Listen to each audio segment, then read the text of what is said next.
Assalamualaikum warahmatullahi wabarakatuh. Nama saya Isnaini Rida Maulidah dari Program Studi Pendidikan IPS 1 semester 4 Fakultas Ilmu Tarbiyah dan Keguruan. Di video ini, saya akan menjelaskan tentang keterampilan dasar pembelajaran IPS. Baiklah, langsung saja masuk ke penjelasan yang pertama, yaitu tentang keterampilan membuka pelajaran. Nah, sebelum membuka pelajaran, guru dituntut harus mempunyai keterampilan dalam membuka pelajaran agar pelajaran dapat dilaksanakan dengan baik. Membuka pelajaran adalah kegiatan yang dilakukan oleh guru untuk menciptakan suasana siap mental dan menimbulkan perhatian siswa agar terpusat pada hal-hal yang akan dipelajari. Lalu selanjutnya ada keterampilan menjelaskan. Nah, memberikan penjelasan adalah suatu aspek yang amat penting yang dilakukan dalam proses pembelajaran dari kegiatan seorang guru. Interaksi di dalam kelas cenderung dipenuhi oleh kegiatan pembicaraan baik oleh guru itu sendiri maupun oleh murid-muridnya. Lalu selanjutnya ada keterampilan bertanya.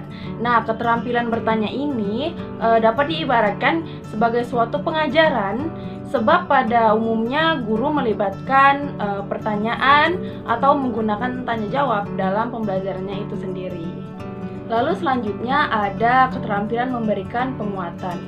Nah, keterampilan memberikan penguatan ini pada umumnya merupakan respon terhadap sesuatu tingkah laku yang dapat meningkatkan kemungkinan berulangnya tingkah laku tersebut. Contohnya, ketika seseorang murid memberikan penjelasan terhadap sesuatu yang gurunya tanyakan, nah respon guru itu memberikan penguatan berupa komentar terhadap uraian yang telah diberikan siswanya dengan pendapat yang baik. Lalu yang terakhir ada keterampilan menutup pelajaran. Nah, keterampilan menutup pelajaran ini adalah kegiatan yang dilakukan oleh guru untuk mengakhiri kegiatan pembelajaran. Jadi, setelah guru memberikan pembelajaran, maka guru harus menutupnya. Keterampilan di sini digunakan untuk menutup pelajaran agar pelajaran itu berkesan bagi murid-muridnya. Nah, pembahasan selanjutnya ialah strategi pembelajaran siswa aktif atau active learning. Nah, setelah penjelasan yang sudah saya paparkan tadi, maka sehubungan dengan itu, kegiatan belajar mengajar bukanlah merupakan proses pemaksaan yang anak didiknya harus menuruti kemauan guru, melainkan dalam proses pembinaan ini seluruh potensi anak didik baik yang berupa intelektual, emosi, pikiran, bakat, minat, dan motivasinya harus dikembangkan. Mengingat hal tersebut, guru perlu memahami dan menentukan strategi belajar mana yang tepat untuk murid-muridnya. Nah, yang pertama ada sinergi teaching atau pengajaran sinergis. Nah, apa itu sinergi teaching? Sinergi teaching ini adalah strategi yang menghubungkan dua cara belajar yang berbeda. Strategi ini memberikan kesempatan kepada siswa ataupun mahasiswa untuk saling berbagi hasil dari materi-materi yang sama dengan cara yang berbeda dengan membandingkan catatan mereka. Jadi antara satu anak dengan anak yang lainnya saling membandingkan hasil catatan mereka untuk berbagi hasil belajar. Lalu selanjutnya ada point counterpoint. Nah, strategi ini sangat baik dipakai untuk melibatkan siswa atau mahasiswa dalam mendiskusikan isu-isu kompleks yang secara mendalam. Maksudnya ialah strategi ini juga mirip dengan debat, hanya saja dikemas dalam suasana yang tidak terlalu formal. Lalu selanjutnya ada information search atau mencari informasi. Nah, metode ini sama dengan ujian open book. Jadi mahasiswa atau siswa secara berkelompok mencari informasi. Nah, biasanya ini dilakukan dalam perkuliahan yang menjawab pertanyaan-pertanyaan yang diberikan kepada mereka. Jadi metode ini sebenarnya sangat membantu perkuliahan untuk menghidupkan materi yang dianggap kurang menarik. Jadi antar siswa mereka saling membantu untuk mencari informasi dan bertukar informasi.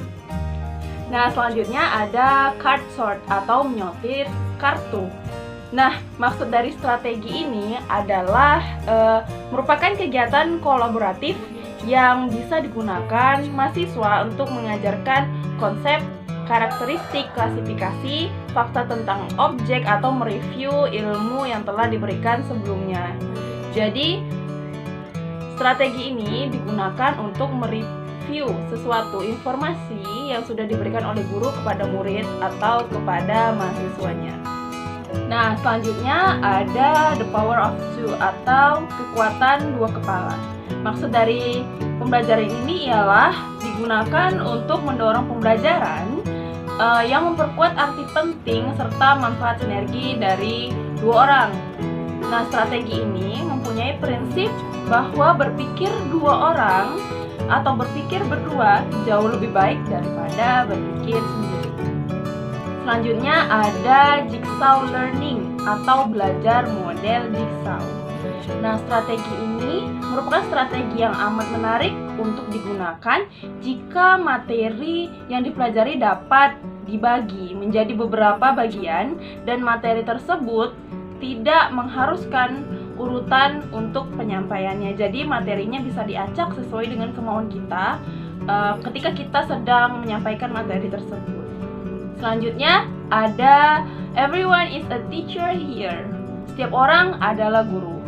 Nah, strategi ini sangat tepat untuk mendapatkan partisipasi kelas secara keseluruhan dan secara individual.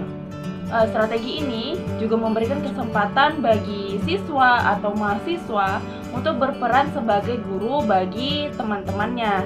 Jadi di strategi ini, apapun yang ingin disampaikan oleh siswa atau mahasiswa tersebut, dia bisa menyampaikannya kepada teman-temannya, sehingga dia berperan sebagai guru dalam kelas. Selanjutnya ada index card match atau mencari pasangan. Strategi ini dinilai sangat menarik digunakan untuk mengulang materi yang telah dipelajari sebelumnya.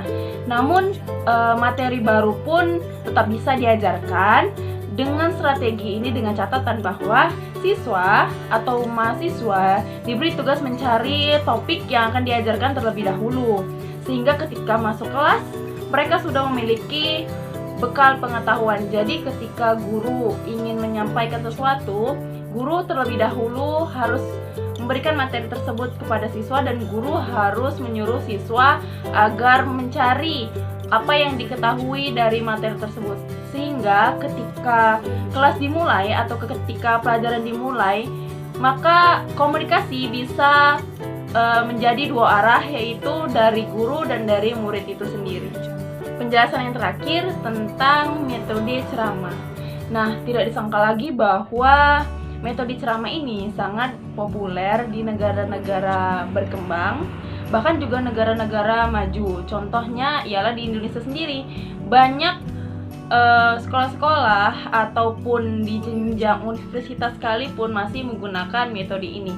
Nah, sebenarnya metode ini juga dinilai sudah sangat lama karena dari kurikulum sebelumnya juga menggunakan metode ini. Tapi seiring berkembangnya zaman dan tahun semakin maju, maka metode ini sudah banyak tidak digunakan oleh guru-guru karena kurikulum juga semakin diperbaharui. Nah, metode ini juga disebut juga dengan lecture atau lecturing. Jadi dalam metode ini guru bertindak sebagai pemberi materi dan murid hanya mendengarkan. Nah, kekurangan dari metode ini ialah murid tidak aktif dan menjadi pasif karena tugas mereka hanya mendengarkan guru memberikan materi atau memberikan ceramah yang harusnya memang guru berikan, dan murid hanya mendengarkan. Jadi dalam kasus ini murid tidak menimbulkan kreativitasnya sendiri atau komunikasi juga tidak terjadi secara dua arah. Jadi itu sebabnya metode ini sudah tidak banyak digunakan oleh guru-guru untuk memulai pelajaran itu tersendiri. Nah, sampai disitulah penjelasan dari saya. Lebih dan kurangnya saya mohon maaf. Wabillahi taufiq wal hidayah. Assalamualaikum warahmatullahi wabarakatuh.